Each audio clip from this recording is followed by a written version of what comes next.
मध्ये नुकतेच प्रवेश केलेले संजय काकडे उपमुख्यमंत्री सुनेत्रा पवार यांच्या भेटीसाठी देवगिरी निवासस्थानी दाखल झालेले आहेत। महत्त्वाची बातमी आपण पाहत आहे। 2 दिवसांपूर्वी त्यांचा राष्ट्रवादीमध्ये प्रवेश झालेला आहे। त्यांचे पुत्र विक्रम काकडे हे पुण्यामधून विधान परिषदेसाठी निवडणुकीच्या रिंगणामध्ये उतरलेले आहेत आणि आता संजय काकडे उपमुख्यमंत्री सुनेत्रा पवार यांच्या भेटीसाठी देवगिरी बंगल्यावर दाखल झालेले आहेत।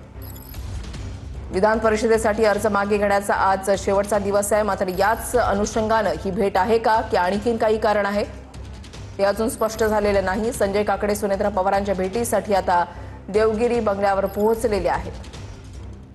अक्षय मनकडी आमचे प्रतिनिधी या संदर्भातली अधिक माहिती देतील। अक्षय, भेटीचे कारण काय समजतंय?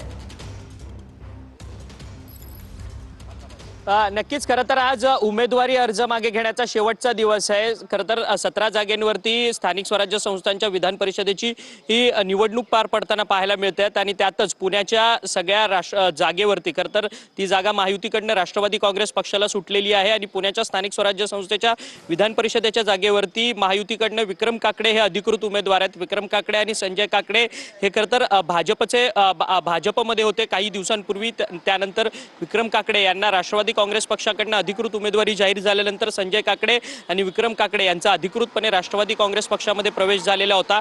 आज 4 जून आहे। आज सगळी संपूर्ण अर्ज माघारी घेण्याचा शेवटचा दिवस आहे आणि त्यातच संजय काकडे जे आहेत ते उपमुख्यमंत्री सुनेत्रा पवार यांची भेट घेण्याकरता देवगिरी या निवासस्थानी दाखल झालेले असल्याचं आपल्याला पाहायला मिळतंय। एकंदरीतच या विधान परिषदेच्या निवडणुकीमध्ये हे बंडखोरी जी आहे ती महायुतीमध्ये समोर आलेली आपल्याला पाहायला मिळते। त्यातच पुण्याच्या जागेवरती सुद्धा विक्रम काकडे यांनी एकीकडे अर्ज भरलेला आहे तर तिथं महायुतीमधनं प्रदीप कंद यांनी बंडखोरी करत थेट उमेदवारी अर्ज दाखल केलेला आहे। प्रदीप कंद आज आपला उमेदवारी अर्ज मागे घेणार आहे अशी माहिती जी आहे ती समोर येताना पाहायला मिळते।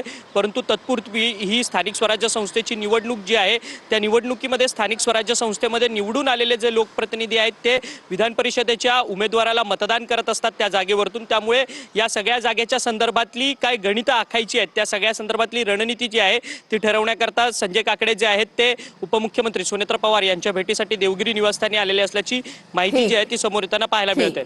धन्यवाद अक्षय दिलेल्या सविस्तर माहितीसाठी।